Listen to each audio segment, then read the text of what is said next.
Hola amigos y bienvenidos a su canal de David Battaglia. Y hoy sí que les traigo un video bastante interesante porque vamos a hablar del comportamiento y el nerviosismo de los inversionistas en relación al mercado bursátil y el seguimiento que se le está haciendo a los bonos del tesoro, de lo cual ya hemos hablado acá en el canal en otra oportunidad. De hecho, las últimas noticias en los medios económicos dominantes como la CNBC y Bloomberg nos hablan del comportamiento de los bonos del tesoro. Por ejemplo, estamos en máximos de hace 7 años y los inversionistas los están siguiendo muy de cerca porque la evolución del precio o de la valoración de estos bonos determina mucho el estado de la economía de Estados Unidos precisamente, y eso es lo que tiene preocupado a los inversionistas en el entorno actual en que nos encontramos. Vamos a hablar de eso y cómo se relaciona con el Bitcoin y el oro y cómo esos mercados creo yo que se van a hacer más atractivos en la próxima década. Entonces vamos a usar todas estas noticias macroeconómicas para tratar de encontrar una respuesta clara a todo lo que está ocurriendo. Y por supuesto, en el análisis técnico hablaremos el día de hoy de Bitcoin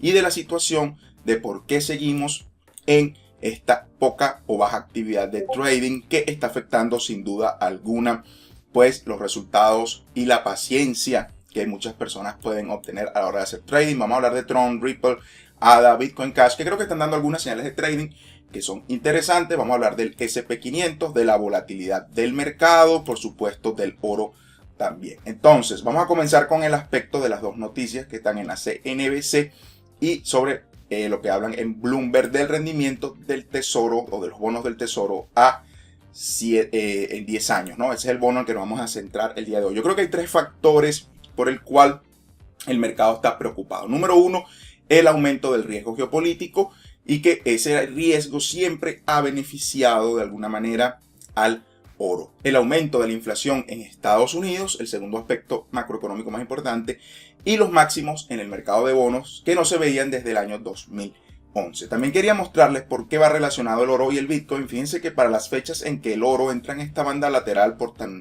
tanto tiempo, vemos que precisamente eso comienza el 23 de agosto aproximadamente, ¿no? 26, 27, y luego empieza a caer el mercado hacia septiembre. Si nos vamos a Bitcoin, precisamente para esas fechas, fíjense, para ya comienzos, finales de agosto, el mercado entró en esta, vamos a ver, en la bandera, que es esta señal de continuación bajista, que ya habíamos hablado en varias oportunidades. Pero lo que quiero decir es que mientras el Bitcoin subía para las fechas del 24 o el 23, el oro venía haciendo lo propio. Fíjense que más o menos para esas fechas también el oro hizo un intento de recuperación, ¿no? Y luego bajó. Eso es lo que ha venido también haciendo Bitcoin más o menos al mismo tiempo, ¿no? Entonces ambos han entrado en esta banda lateral por mucho tiempo, con lo cual yo considero que ya el mercado toma al Bitcoin como un activo equivalente al oro, y es por eso que hemos tenido un mal rendimiento en estos últimos meses, aparte de todo el mercado bajista y la corrección, y es por los rendimientos que nos están dando el mundo bursátil, porque ha venido pues obviamente marcándonos nuevos máximos, sea por la razón que sea, si es que la Reserva Federal compra las acciones mediante la flexibilización cuantitativa, etc. Pero ahora estamos entrando en otro periodo con esos 3 aspectos que les acabo de mencionar. Entonces, empecemos con las noticias, por ejemplo, de la CNBC sobre los nervios de los inversionistas. Fíjense que existe preocupación por el rendimiento del mercado accionario, ya que las empresas en estos 3 factores que acabamos de explicar podrían reducirse, sobre todo gracias al aumento del costo crediticio por el aumento en las tasas de interés en Estados Unidos. Entonces, ¿qué es lo que hacen los inversionistas? Evalúan si conviene mantener los portafolios o si los rendimientos de los portafolios en acciones van a superar el valor o el incremento de la inflación. Esa es lo que se está censando en este momento. Entonces, una de las cosas clave que dicen en este artículo es por qué debemos ser negativos. Por ejemplo, se dan los 2 puntos de vista. ¿Por qué ser negativo con el mercado de renta fija, que son los bonos del tesoro? Yo creo que eso es algo importante porque siempre que alguien alude a la negatividad es porque debemos comprar. Eso es lo que se nos está diciendo. Básicamente hay un dicho que dice: le compra al pesimista y véndele al optimista. Y las tendencias al alza se construyen en pesimismo. Recuerden que los bonos del tesoro, que acá los tengo, que están realmente correlacionados de manera inversa. Fíjense cómo ya se cruzó el comportamiento del bono del tesoro, que es esta línea en velas japonesas, y el SP500 va a la baja mientras los bonos van al alza, ¿no? Entonces, ¿qué pasa con los bonos? Que realmente han tenido han llegado a un doble suelo, ya eso lo hemos explicado en otras gráficas, no voy a profundizar en eso. Entonces estamos en el momento más bajo y en el momento de los bonos y el momento más alto del mundo accionario. Entonces eso es importante. Ok, algo que tenemos que tener en cuenta es que la inflación podría superar la rentabilidad anual del bono. Esa es una de las cuestiones que hacen que todavía seamos negativos respecto a este mercado. Pero es tan irracional que inclusive, aunque el bono pueda dar rendimientos negativos, la gente sigue comprándolos porque prefiere la relación que existe, riesgo-beneficio en los bonos, porque el bono está amparado por el poder fiscal de Estados Unidos y Estados Unidos siempre puede pagar.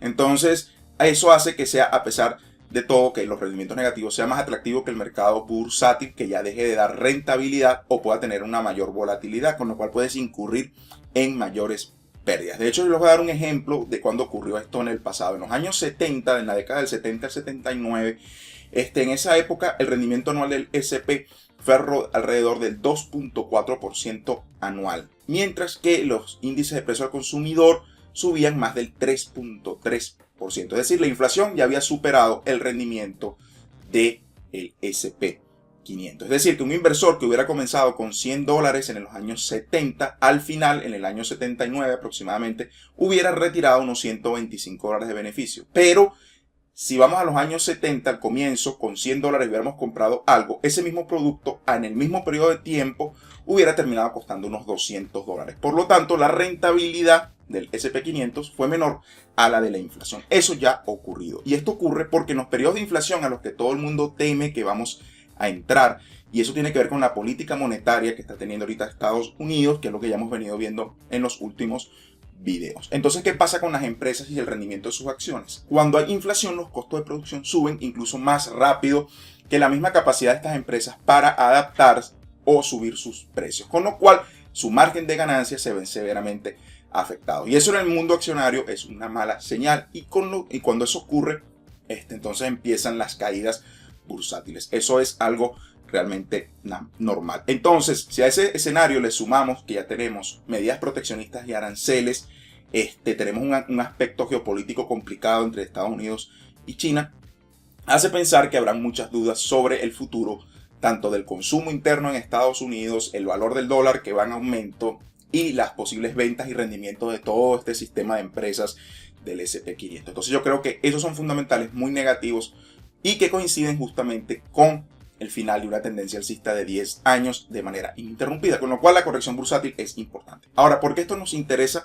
a lo que tenemos Bitcoin? Porque precisamente ya en las gráficas podemos ver cómo el oro y el Bitcoin se comportan de forma similar, con lo cual el oro siempre ha sido una cobertura en tiempos de tensión geopolítica y de inflación. Es algo importante también en momentos de proteccionismo económico, etcétera, etcétera. Por eso que yo creo que estos son fundamentales buenos para el oro y el BTC o el Bitcoin en el futuro, amigos. Yo creo que en los próximos 10 años veremos un aumento considerable en la demanda de estos activos, y por sus naturalezas deflacionarias y escasas, por supuesto que será un buen refugio para el valor del dinero. Y bueno, ese es el análisis que les quería traer el día de hoy. También estaba viendo, les había comentado que iba a compartir con ustedes el calendario económico. Esta semana se ve bastante flojo. Lo único que me pareció interesante va a ser el día miércoles con algunas noticias de la libra esterlina, y más adelante estará lo que es la reunión de la política monetaria del Banco Central Europeo. Por lo tanto, el euro y la libra esterlina tendrán bastante volatilidad. Tal vez en el video que hagamos, en el próximo video, veamos las condiciones técnicas de estas dos monedas extremadamente importantes. Ahora sí vamos a pasar al análisis técnico. Bueno, ya las correlaciones de los bonos del Tesoro y Bitcoin la habíamos mencionado en otras oportunidades, y del S&P 500 también. Entonces, ¿qué pasa? Los bonos del Tesoro se comportan correlacionadamente de manera muy similar a Bitcoin y totalmente a la inversa en el S&P. Así que bueno, atención con ese dato. Ahora, ¿qué ocurre con la lateralización?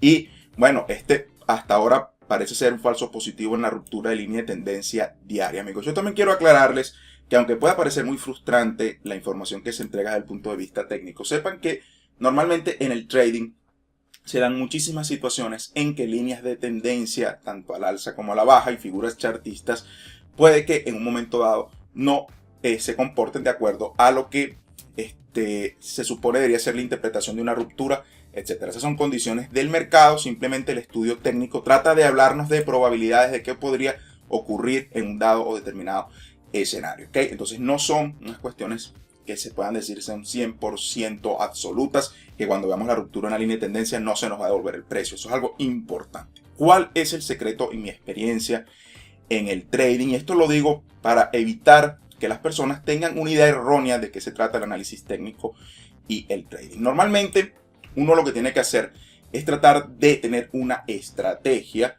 en el trading. Entonces, ¿qué ocurre? Muchos traders les gusta hacer scalping, otros buscan trading de más largo plazo, etcétera. Nos podemos trabajar en diferentes marcos temporales. Eso dependerá de la personalidad de cada trader. Sepan que hay una tasa de aciertos y en esa gestión que hagamos de cómo nosotros, cuando tenemos aciertos, dejamos correr, por ejemplo, una operación, tomamos las ganancias, todo eso se va midiendo de manera bastante objetiva y guiada por análisis técnico, más una adecuada gestión del riesgo. Eso es lo que determina que un trader gana.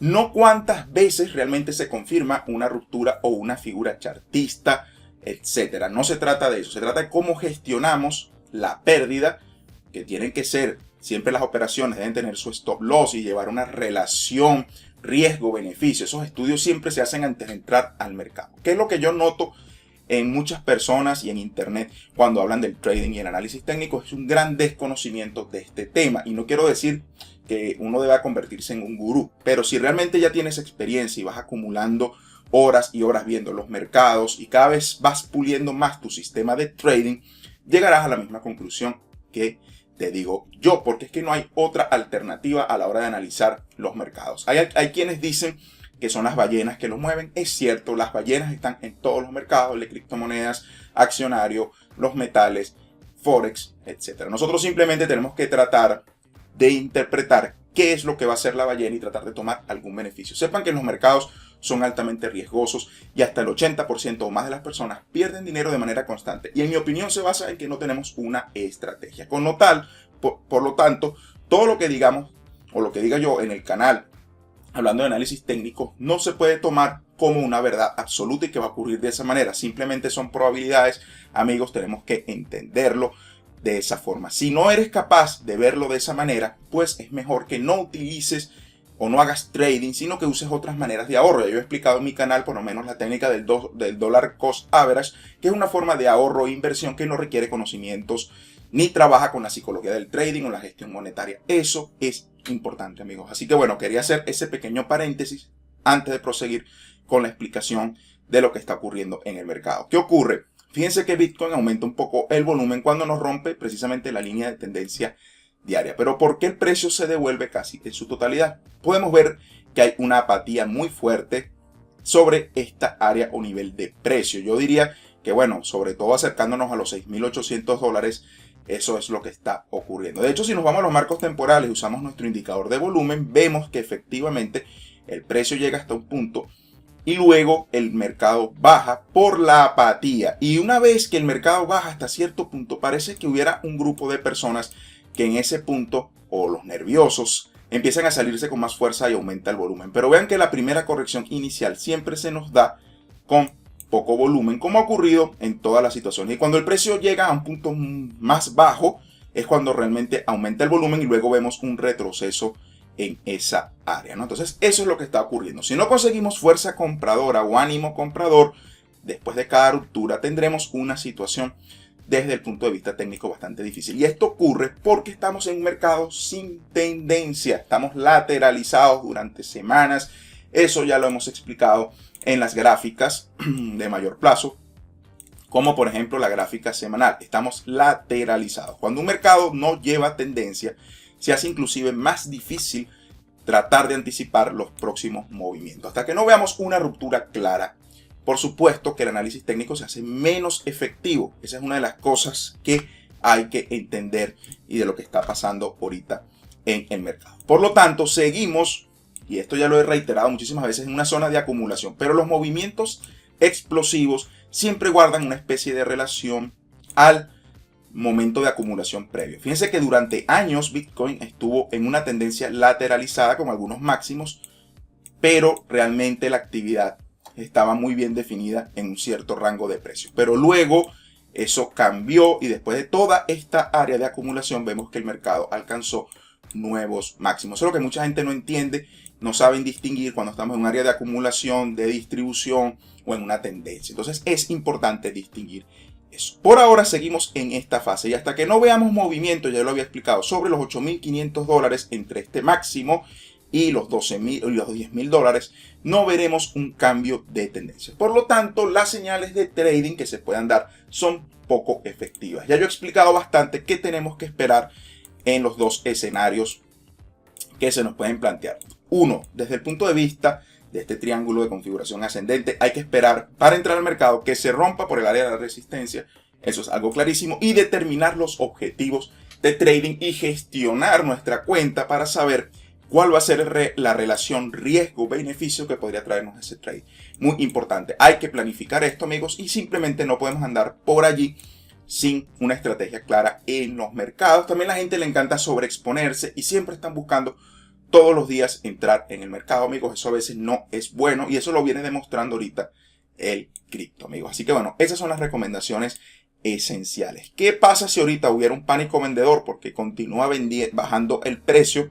Todo este volumen de trading que está pompeando y bajando el precio es de unos 20.000 millones. Por lo tanto, si ya ellos obtuvieron, esos traders, su rendimiento, obviamente van a vender y el precio podría volver inclusive a entrar en esta banda bastante clara entre los 6.000 y los 6.500 donde casi estamos en este momento. Entonces, esa es la situación. Recuerden que mucho del rendimiento de trading de Bitcoin viene también del mercado asiático. Entonces, en Corea del Sur y Japón se mueve muchísimo dinero que entra al espacio cripto. Atención con eso. Y ahorita por allá, pues evidentemente no hay un volumen o un interés suficiente. Pero también tiene que ver con el rendimiento que nos pueda dar de cara a largo plazo el mercado bursátil. Todo el mundo está esperando los ETF de Bitcoin. Entonces, si tenemos ese producto, que ya ustedes saben mi opinión personal al respecto, pero ese producto aprobado y luego tengamos esta crisis que ya se está empezando a notar en el mundo bursátil, sin duda alguna hará muy atractivo los ETF de oro, que son los que han atraído más dinero históricamente, eso sépanlo, y estarían los de Bitcoin disponibles. Por lo tanto, sin duda alguna, pues eso podría significar un espaldarazo importante de parte de los inversionistas más grandes del mundo. Así que bueno, amigos, esa es la situación que tenemos. Ahora vamos a hablar de Trump.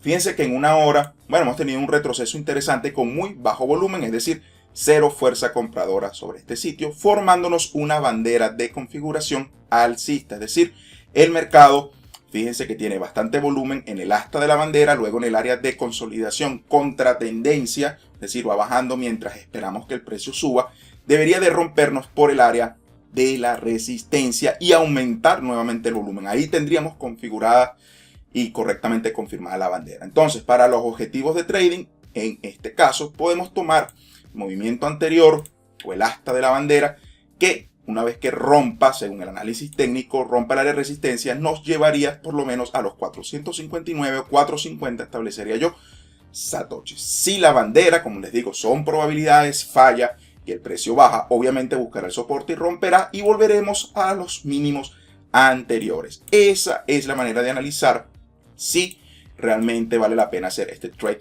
o no. Y por supuesto que la distancia objetivo que tengamos en el mercado debe ir muy relacionada al área stop, que es la que va a determinar dónde estaríamos dispuestos a llegar si el mercado se va en nuestra contra. Entonces eso siempre debe de mantener una relación. Eso de hecho yo lo explico bastante en mi comunidad de Discord y en los cursos de trading, porque es uno de los aspectos que la gente conoce menos. Todo el mundo quiere algún indicador que le diga cuándo comprar y cuándo vender, pero si no gestionas el proceso mediante la planificación de una operación con un sistema de trading probado, no vas a ser rentable en los mercados. Así que amigos, yo entiendo su frustración, pero es así y no solo en el mercado de cripto.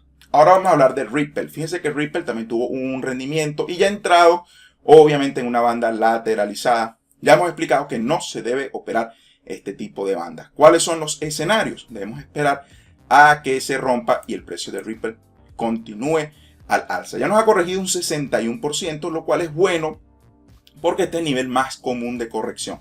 Solamente Ripple volvería a los niveles anteriores si baja del 78% Fibonacci. Ahí así hablaríamos de que este movimiento a la baja se ha acabado. Pero si por el contrario se mantiene en el 60 y vuelve a buscar la línea de resistencia sobre el 38, podríamos tratar de ver o podríamos ver a Ripple tal vez en los 0.8 o $1 como ya hemos establecido. Así que ese es el escenario técnico en Ripple. ADA también nos ha dado un rendimiento interesante, ya ha dado un rendimiento de casi más del 78% de retroceso del swing anterior bajista, lo cual sobre esta área marcaría el comienzo de una nueva tendencia al alza. Por eso es que hemos tenido esta corrección que fíjense que nos llega prácticamente entre un 50 y un 60 como máximo. Por lo tanto, todavía está en niveles donde podríamos esperar algún movimiento si el mercado se anima efectivamente después de la ruptura de este triángulo de configuración simétrica. Sepan que este triángulo no es tan confiable, es una figura que tenemos que tomar con pinzas y operarla correctamente requiere cierta destreza. Tenemos que esperar más del 70% del recorrido de la figura del triángulo y una ruptura con un aumento considerable del volumen y que al menos la media móvil venga por debajo del precio. Es una manera de confirmar, siempre tenemos que tener confirmaciones, inclusive cuando se confirma podemos ver un pullback. Hay algunos que operan de manera más conservadora luego de los pullbacks para evitar falsos positivos. Y de esa manera vamos censando cuáles señales son buenas y cuáles no. En un marco temporal de 4 horas, un triángulo será más válido que en un marco temporal de 1 hora o 15 minutos, que es donde mucha gente busca rendimiento, sobre todo en este mercado lateralizado.